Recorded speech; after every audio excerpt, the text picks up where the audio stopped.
तो एक एक भजन हमें कहाँ से कहाँ ले जाता है, जैसे दूसरी दुनिया में पहुंच जाते हैं। अगर हम ध्यान से सुनते हैं भावपूर्वक तो बहुत दिल पे असर होता है। तीनों भजन गाने वालों का शुभ हो, धन्यवाद उनका, और भजनों को बनाने वालों का भी शुभ हो, जो हमें ऐसे सुंदर वातावरण हमारे लिए निर्मित कर देते हैं। ये भजन शुभ हो। सबसे पहले परम पूजनीय भगवान देवात्मा जी के श्री चरणों में मेरा सतत नमन है, सतत नमन है, सतत नमन है। से प्रार्थना है कि हमारा ये मिल करके बैठना भगवान शुभकारी हो सके, कल्याणकारी हो सके, आपके देह प्रभाव हमें मिल सके इसमें बैठ करके। रोज होते हैं हम ज्यादा से ज्यादा समझ सकें, आपके प्रभाव पाकर कुछ पहले से बेहतर हो सके, ऐसी कृपा हो। भगवान आपका मंगल हो, मेरा मंगल हो, सबका मंगल हो, शुभ हो, ऐसी आपके दर पे प्रार्थना है। शुभ हो, शुभ हो। मेरे बहुत बहुत स्नेह सम्मान के योग्य मेरे प्रिय धर्म साथियों, आप सबका शुभ हो, सबका शुभ हो। तो आज के सुबह के साधन में बैठे हैं। आपके यहाँ सुबह है, हमारा 1 घंटा टाइम बदल गया, क्योंकि यहाँ 1 घंटा टाइम पीछे कर देते हैं, अब 1 घंटा टाइम आगे ले आए हैं सूरज की रोशनी का फायदा उठाने के लिए। तो वो परसों से हो गया है। तो पहले हम शाम के 8 बजे बैठता था, अब शाम के 7 बजे से शुरू हो रहा है साधन यहाँ के। आपके तो 5:30 ही है, वहां कोई फर्क नहीं है। तो विभिन्न विषयों पे मैं अक्सर परलोक संदेश से लेकर के बातें बताकर साधन करता रहा हूं, चलता है। भगवान ने कृपा करके हर फील्ड पे प्रैक्टिकली जानकारी देने की कोशिश की है। वैसे यहाँ रहते हुए भगवान ने जो परलोक तत्व हमें दिया बहुत काम का है। उस समय जितना वो कर पाए ठीक है। आजकल परलोक काफी बढ़ता हुआ है, उस पर चल भी रहा है काफी काम। तो अब उसमें हम सुनते हैं कि कुछ आत्माएं जो बहुत ही गिरी होती हैं, नीचे होती हैं, हम अर्थ बाउंड सोल्स जिनको कहते हैं, धरती पे जो रह जाते हैं पर लोग नहीं जा पाते, उनके बारे में भी भगवान ने दिया है जानकारी को। अर्थ बाउंड सोल्स जो धरती पर ही रह जाएं, धरती से बंधे हुए जो रह जाएं, आज उनके बारे में देखते हैं क्या है। उनको बेपनाह आत्माएं भी कहते हैं। बेपनाह में जिनको कोई पनाह ना हो, कोई सहारा ना हो, कोई आश्रय ना हो, ऐसी बेपनाह आत्माएं जो होती हैं उनको अर्थबाउंड सोल्स कहते हैं। अब इंसान का जीवन का स्तर, हम कैसा जीवन जी रहे हैं, उसका स्टैंडर्ड क्या है, और उसे मिली आत्मिक पूंजी। इससे पहले भी हम लोग देख चुके हैं कि माँ बाप से जन्म के टाइम पर हमें कुछ आत्मिक पूंजी मिलती है। तो इन दोनों जो रहती हैं, हमारे जीवन का स्तर और हमें जो आत्मिक पूंजी मिली है, ये मिलकर के हमारे आत्मिक बल को निर्धारित करते हैं कि हमारा आत्मिक बल कैसा रहेगा। अच्छा जीवन है तो जो पूंजी मिली है हमें माँ बाप से, उसमें हम बढ़ोतरी करते हैं, बढ़ता है हमारा। जो हम कहते हैं कि वहाँ भिखारी होके नहीं जाएं, अच्छा बड़ा चेक लेके जाएं। अच्छा बड़ा चेक का मतलब यही है कि जितना हम यहाँ से आत्मिक बल लेके जाएंगे, आत्मिक पूंजी जितनी ले जाएंगे, वो काम आएगी वहां। तो ये दोनों ही हमारा निर्धारण करते हैं।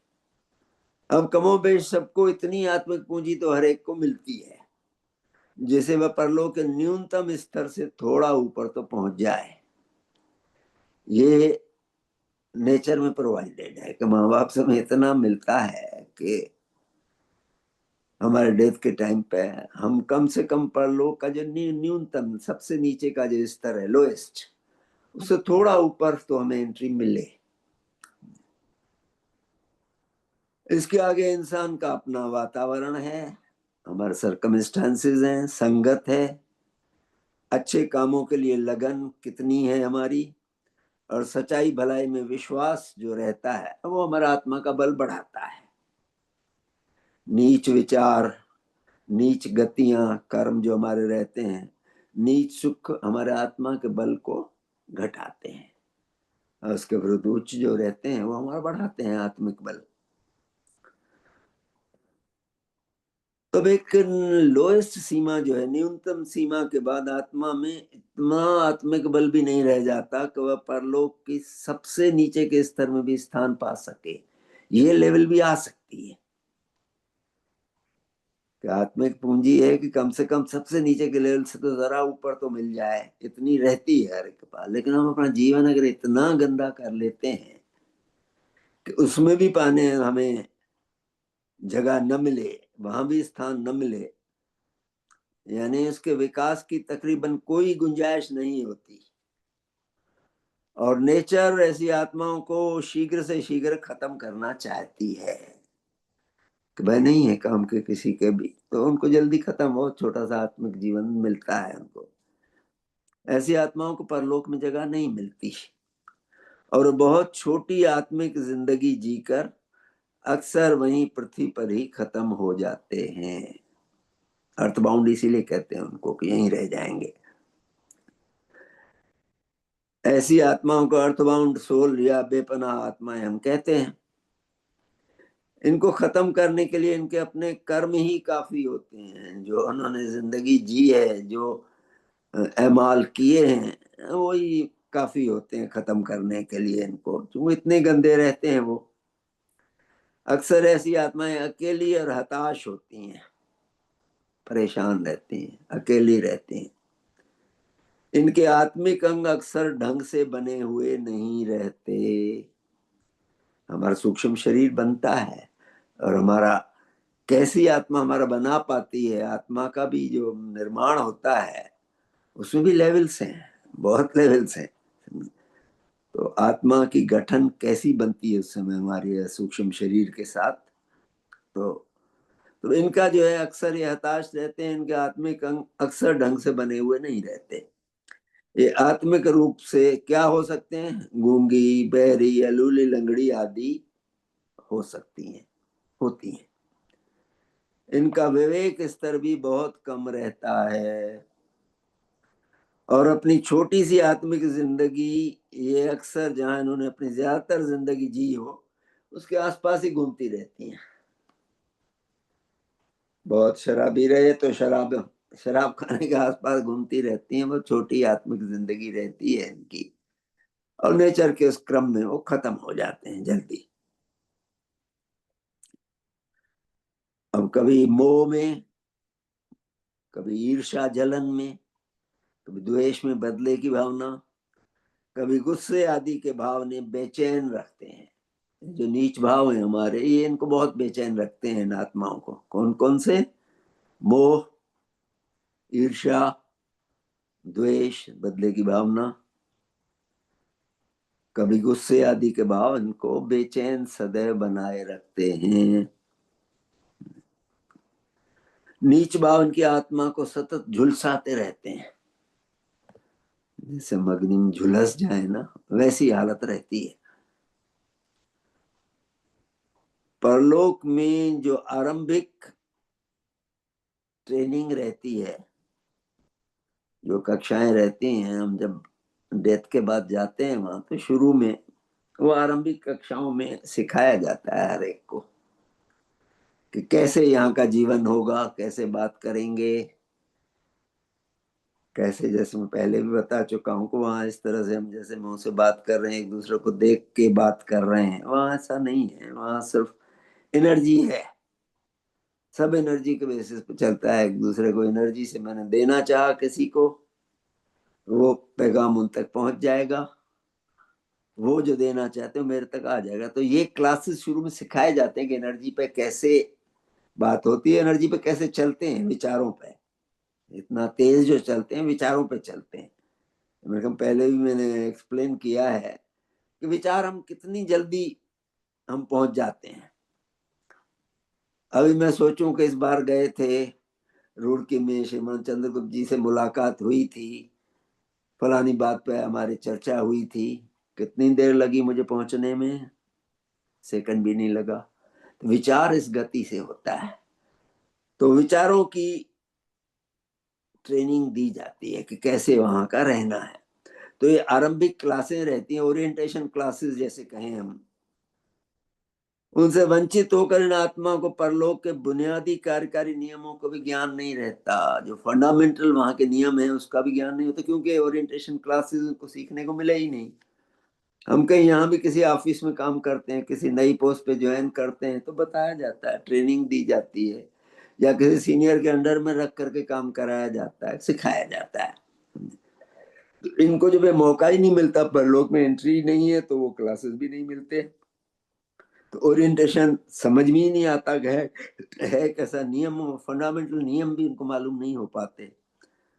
आत्मिक रूप से कैसे बातचीत करते हैं, कर्म कैसे करते हैं, यह इन्हें ठोकरें खाकर सीखना पड़ता है। देख देख के कहीं से थोड़ा सा हाथ आ जाए, जो दिखाई दे जाए, तो कमोबेश बहुत बुरी हालत रहती है। अब ये जो बात कही हमने, तो ये तो भूत प्रेत वाली बात हो गई ना। हमारी जो बेपनाह आत्माएं में बहुत ही कम संख्या में ऐसी होती हैं जिनका भूत प्रेत की जो धारणा है, उनका आचरण उससे मेल खाता है। बहुत कम, कहते हैं बहुत तो रेयर परसेंटेज है जो हम, जो भूत प्रेत की हमारे यहाँ कल्पना है या कुछ अपने एक्सपीरियंसेस भी हैं। हमारे संग में करते थे काफी श्रीमान जी, तो बोले लेकिन उनका जो है संख्या बहुत कम होती है ऐसी जो कि भूत प्रेत जैसी काम करें, उससे इनका आचरण से उनका मेल खाता है, लेकिन बहुत कम है। मगर ऐसी बेपनाह आत्माएं देखकर डर नहीं, लेकिन बल्कि हृदय में दया उपजती है। इनको देख करके इनकी हालत अगर दिखाई दे हमें तो दया उपजेगी। ये आत्मिक जगत के भिखारी जैसे हैं, हमारे यहाँ भी भिखारी है ना, हम तरस खाते हैं उन पर देख करके, दया आती है। तो ये जो है, ये आत्मिक जगत के भिखारी जैसे हैं। क्या सब भिखारी जो हमारे यहाँ हैं सब अपराधी होते हैं क्या? नहीं होते। यहाँ पर अपने अर्थ पर भी भीख तो बहुत मांगी जाती है, आजकल बंद कर रहे हैं शहरों में, लेकिन फिर भी बहुत मांगी जाती है भीख। तो कोई ऐसा तो नहीं है कि भिखारी सब अपराधी होते हैं, इंसानी लोक में भी नहीं होते। बहुत कम संख्या में ऐसे भिखारी होते हैं जो अपराध करने पर उतर आते हैं, बहुत कम संख्या रहती है। वही हालत इनकी भी है, कमोबेश यही हालत आत्मिक लोक में भी है, इनकी संख्या बहुत कम रहती है। नॉर्मली परलोक के लोएस्ट लोक तक तो पहुंच जाते हैं सभी। अब इनका भूत प्रेत की जो हमारे यहाँ व्याख्या हमारे यहाँ प्रचलित है दुनिया में, कि इनके पास कई जादुई शक्तियां होती हैं, वे आने जाने वाले को चिपट जाते हैं, या इनमें कोई सुपर नेचुरल बात होती है, ऐसा कुछ नहीं है। लेकिन पाकिस्तान में बहुत मानते हैं। पाकिस्तान में जिन्नों का एक विभाग बना रखा है कि जिन काम करते हैं, हम बिजली पैदा करने के लिए जिन्नों को बोले हम जिन्नों से बिजली पैदा कराएंगे, ऐसी उनके यहाँ रिसर्च चल रही है। तो ऐसी कोई बात नहीं है, ऐसी कोई उनको सुपर नेचुरल पावर नहीं होती, बहुत बड़ी कोई पावर नहीं होती है। तो अक्सर जो इस तरह की आत्माएं जो रहती हैं, अगर किसी को सताने पे उतर आती हैं, तो वे भी उन्हें ही सताती हैं जिससे जिन्होंने जिनसे उन्होंने गलत व्यवहार पाया होता है। किसी से बहुत अगर किसी ने उनको सताया है तो उनसे कई बार कुछ बार उनका नुकसान करती हैं उनसे। और ज्यादा ऐसे इंसानों की आत्माएं भी निम्न स्तर की कम आत्मिक बल वाली होती हैं, जिनको सता सकते हैं उनका भी आत्मिक बल बहुत कम रहता है। लोअर लेवल की लाइफ रहती है उनकी भी, जो जी रहे हैं उनकी भी। और कुछ केसेस में तो ये बेपनाह आत्माएं पूर्णतः अजन्मी लोगों को भी अकारण सताना चालू करती हैं। कुछ हैं, बहुत कम। जैसे कोई खींचा हुआ कुत्ता होता है ना, हर आने जाने वाले को भौंकता है, दौड़ता है, तो वैसी इनकी हालत रहती है, घर एक पे तंग करना। यदि इंसान का आत्मिक बल ऊंचा हो तो ऐसी आत्माएं उनके पास नहीं फटकती। हमारे अगर आत्मिक बल ठीक है तो ऐसी आत्माएं पहुंच नहीं पाती हैं हम लोगों तक। पहुंचती ये चिपटना या उनको तंग करना उन्हीं को होता है जो खुद अपने आप लेवल नीचे रहता है इंसान का बहुत। अब बिगड़ी हुई बेपनाह आत्माओं की बेजा हरकतों के सबसे ज्यादा शिकार वे लोग होते हैं जो या तो खुद में अपनी ही मैं में आम में लिपटे होते हैं, मैं हूं, मैं सबसे बड़ा हूं, या जो एक व दूसरी हीन भावना से घिरे हुए होते हैं, इंफीरियरिटी कॉम्प्लेक्स जिनको हो कि हमारा तो हो ही नहीं सकता सुधार, हम तो, मेरी किस्मत में है ही नहीं है। होते हैं, बहुत लोग करते हैं। जो हीन भावना घिरे होते हैं उनको ये तंग कर पाते हैं कभी। ये इनका आसान शिकार होते हैं जिसका कोई भी लाभ उठा सकता है। अक्सर इनके आत्माओं को गलत आचरण के लिए उन्हें तुरंत दंड दिया जाता है। परलोक में भी बहुत पुलिसिंग है भाई, ऐसे फ्री नहीं है कि कुछ भी कर लें, वहां भी हैं। तो इनको दंड दिया जाता है। इस तरह का जो आचरण करती हैं आत्माएं, उनको दंड भी दिया जाता है। सहायकारी शक्तियां उन्हें काबू में रखती हैं।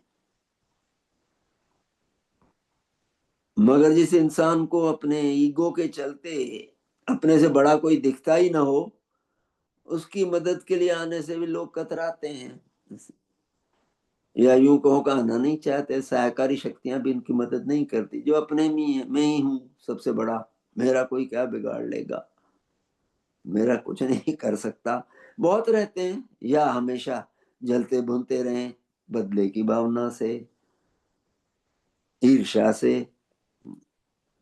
तो ऐसे के लिए वो सहकारी शक्तियां भी मदद करने नहीं आती हैं कि भाई कौन जाए। ठीक है, जो इंसान हीन भावना का मारा हो, इंफीरियरिटी कॉम्प्लेक्स का मारा हो, खुद को मदद के काबिल ही न समझता हो, हमेशा निगेटिविटी से घिरा रहता हो, उसे भी लोग मदद का कम पात्र समझते हैं।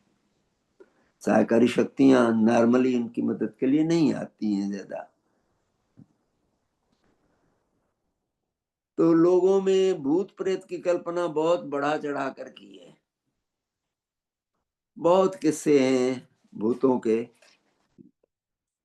कि इसने सिद्ध कर रखा है, अपना तांत्रिक जो कहते हैं उन्होंने सिद्ध कर रखा है, उसको गुलाम बना करके अपना काम कराते हैं। लेकिन अगर हमारा अपना स्तर ठीक है, हमारा अगर आत्मिक बल अच्छे स्तर का है, तो उसमें ये नहीं कर पाते कुछ भी। इनकी कल्पना बहुत बढ़ा चढ़ा के की गई है भूतों की। बहुत सर्वव्यापक समझा है इन्हें, मगर ऐसा है नहीं। वो जानते हैं बहुत फैले हुए हैं, इस पेड़ के नीचे मत जाओ, उसके शमशान घाट के पास मत जाओ, कोई आत्मा चिपट जाएगी। ऐसा नहीं है, इतना नहीं है। कुछ एक्सेप्शंस जरूर होते हैं। जो नेचर की अपनी ट्रायल एंड एरर प्रोसेस है, उसके गलत अभागे उत्पाद भी आ जाते हैं। नेचर में भाई ट्रायल तो होते रहते हैं, कई ट्रायल में अपना ट्रायल एंड एरर मेथड से ही आगे साइंस बढ़ती है। हम आजमा के देखते हैं, उसके कई बार गलत परिणाम आ जाते हैं। तो उस प्रक्रिया से कुछ साइड में हो सकता है। जैसे हमने कोविड देखा, क्या था कोविड? था तो एक्सपेरिमेंट था ना, चाइना में एक्सपेरिमेंट चल रहा था। खैर वो भी थ्योरी कहीं भी प्रूव तो हुई नहीं, लेकिन जानते तो हैं कुछ जो जानवरों पे किया, उल्लुओं पे किया था उन्होंने, जो वो कहीं बाहर निकल गया मार्केट में वो। और वो जो आए उससे क्या त्राही त्राही मच गई, देखिए दुनिया में। कोविड हम सब लोगों ने देखा है कि दो दौर जो आए। तो वैसा ही जो ट्रायल एंड एरर में जो है, नेचर नेचर भाई करती है तो ट्रायल तो करती है।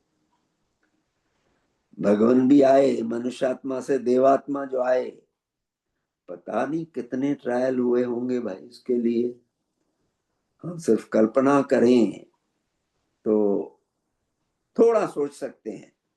अब ये तो आगे कभी साइंस लाएगी इसका भी, कि मनुष्यात्मा से देवात्मा बनने में किस तरह से आए और कितना समय लगा, कैसे कैसे आए, आगे आएगी ये भी। तो ये है कि यहाँ इनका ट्रायल एंड एरर में बहुत से नुकसान, बाय प्रोडक्ट जिनको कहते हैं, बाय प्रोडक्ट तरीके ये आ जाते हैं कई बार। जैसे अपराध से यहाँ पूरी तरह नहीं बच सकते, यहाँ इतनी पुलिस है, इतने होम गार्ड्स हैं, इतने और सेना सिपाही सब हैं, फिर भी हमारे यहाँ कब अपराध बंद हो गए हैं क्या? दुनिया में नहीं हुए हैं, बहुत अपराध होते रहते हैं। लेकिन फिर भी 99.9% कह रहे हैं तो आपका इनसे वास्ता ही नहीं पड़ता।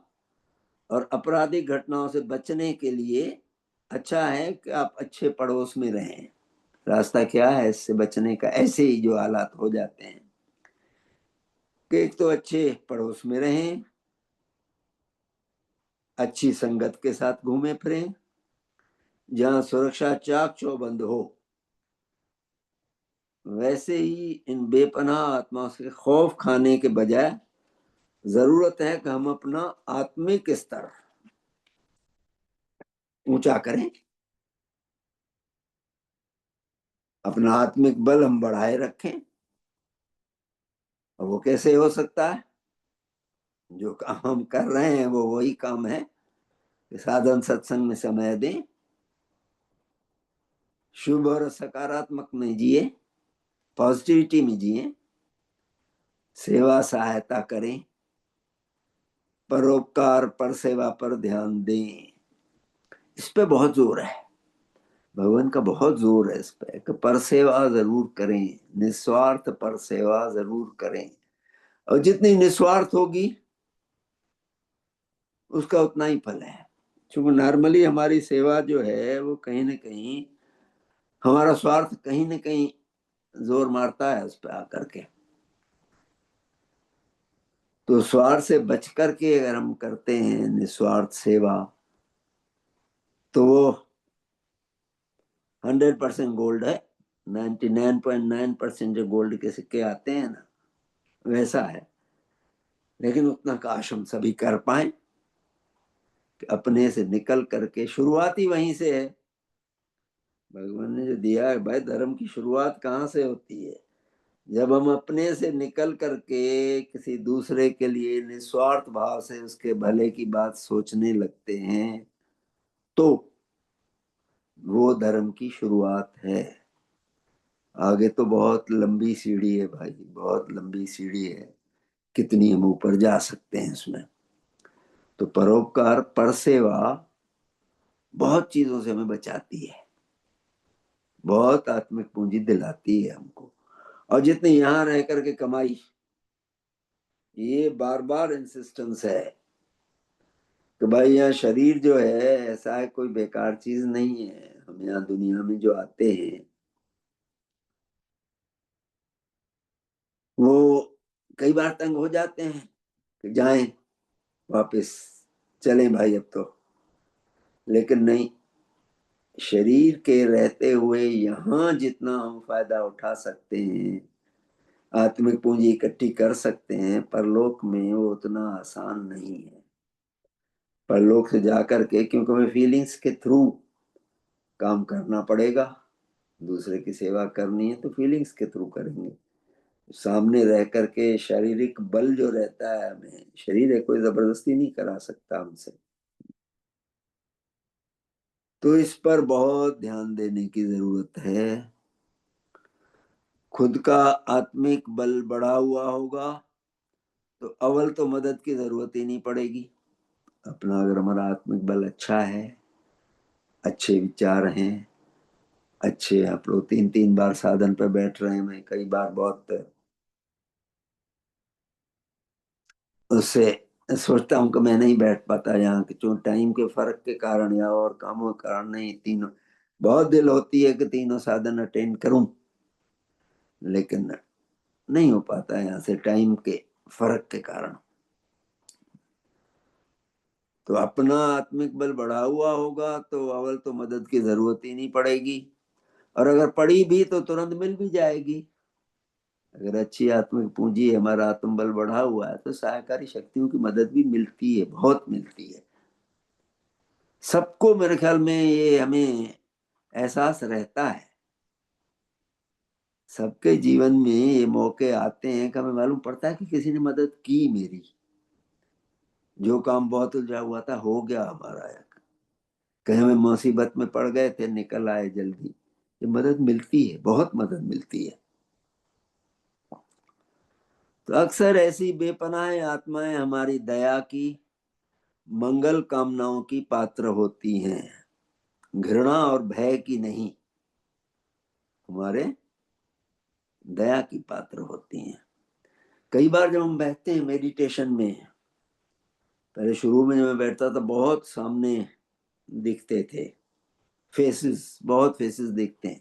मैं कहूँ आप सबका भी होगा एक्सपीरियंस कि जब हम आंखें बंद करके बैठ जाएं मेडिटेशन के लिए, तो कई बार कई फेसेस मेरे सामने तो आते थे, बहुत फेसेस। मैंने पूछा कि कौन है भाई, क्यों इतने फेसेस मुझे दिखाई देते हैं, टेढ़े मेढ़े बहुत अच्छे नहीं रहते। तो बताया नैना जी कि उनके लिए शुभ चाहिए, उनको शुभकामनाओं की बहुत जरूरत है, वो मदद के लिए आते हैं।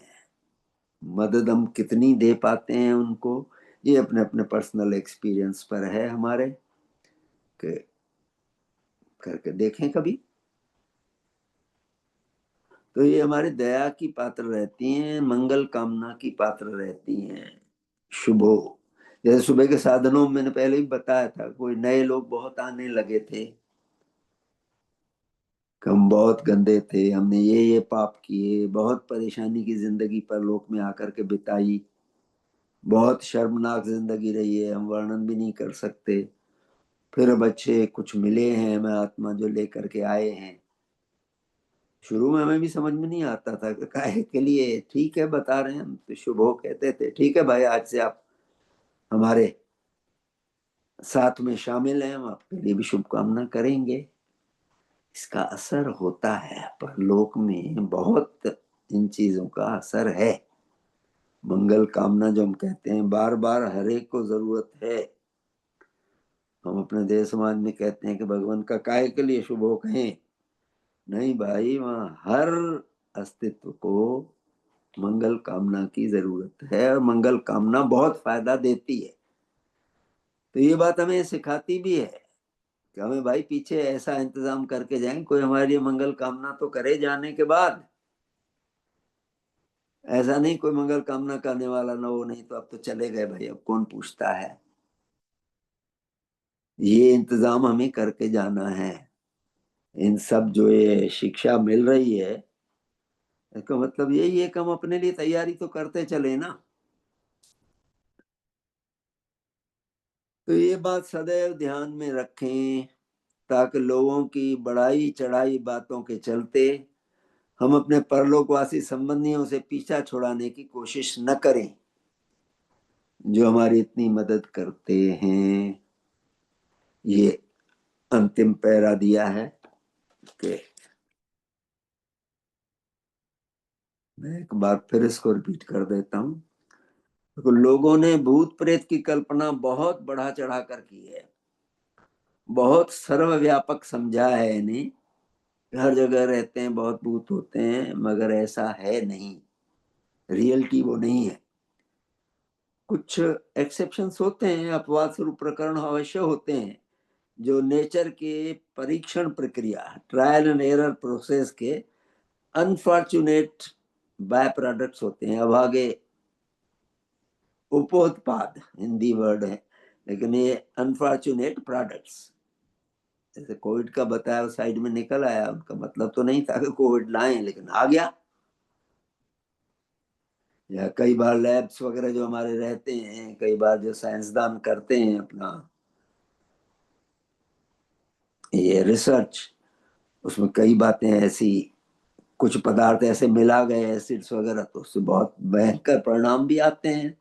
तो अब आगे बाय प्रोडक्ट्स हैं कि भाई नहीं मालूम था, उसका इतना रिएक्शन हो गया कोई बहुत, मगर अधिकतर उन पर भी कड़ी नजर रखी जाती है। परलोक में भाई पुलिसिंग बहुत तगड़ी है, जैसे अपराध से पूरी तरह बचा नहीं जा सकता, मगर 99.9% तो आपका उनसे वास्ता ही नहीं पड़ता। और आपराधिक घटनाओं से बचने के लिए अच्छा है कि आप अच्छे पड़ोस में रहें, अच्छी संगत के साथ घूमे फिरें, जहाँ सुरक्षा चाक चौबंद हो। वैसे इन बेपनाह आत्मा से खौफ खाने के बजाय जरूरत है हम अपना आत्मिक बल बढ़ाएं, साधन सत्संग में समय दें, शुभ में और सकारात्मक में जिए, सेवा सहायता करें, परोपकार पर सेवा में ध्यान दें। खुद का आत्मिक बल बढ़ा हुआ होगा तो अव्वल तो मदद की जरूरत ही नहीं पड़ेगी, और अगर पड़ी भी तो तुरंत मिल भी जाएगी। सहायकारी शक्तियां मदद करती हैं तुरंत। अक्सर ऐसी बेपनाह आत्माएं हमारी दया की, मंगल कामनाओं की पात्र होती हैं, घृणा और भय की नहीं। यह बात सदैव ध्यान में रखें, ताकि लोगों की बढ़ाई चढ़ाई बातों के चलते हम अपने परलोकवासी संबंधियों से भी पीछा छुड़ाने की कोशिश न करें कि भूत प्रेत हो गए। हम कई बार जो बात करने आते हैं लोग ना, वो डरते हैं कि हमारे घर में मत करो, नहीं वो भूत प्रेत होंगे। अरे भाई, अपने कैसे भूत प्रेत होते हैं उनके बारे में सही, उनसे हम पीछा छुड़ाने की कोशिश न करें, जो हमारी इतनी मदद करते हैं आकर के। तो ये पॉइंट मैंने इसलिए लिया कि परलोक के बारे में हमें जानकारी लेने की जरूरत है, हमें जानना चाहिए। ये तो भगवान की कृपा है, अपार कृपा है कि ऐसे संगत मिल रही है हमें, जिसमें कि इन सब चीजों से प्रैक्टिकली हम बच जाते हैं। बहुत अच्छा वातावरण मिलता है, बहुत अच्छे प्रभाव मिलते हैं, बहुत अच्छी हमारी हालात रहते हैं। बाकी हैं तो हर एक, भगवान का कहना है कि भाई जो अधिकारी आत्मा है, हर एक का अपना अपना लेवल है, जितना हम ले पाए। लेकिन जानकारी होना जरूरी है, जानकारी होना चाहिए हमें, कि हम सिर्फ कल्पनाओं पे न जाएं या कहे सुने पे न जाएं। हम अपनी जानकारी जितनी होगी उतना हमें चलने में, जीवन जीने में मदद रहेगी। शुभ हो आप सबका, हम सब इस बारे में ज्यादा से ज्यादा जानकारी ले सकें, समझ सकें, और इनका उपयोग भी अपने जीवन के सुधार में कर सकें। ऐसी मेरी अपने लिए भी शुभकामना है, आप सबके लिए भी शुभकामना है। शुभ हो आप सबका। धन्यवाद।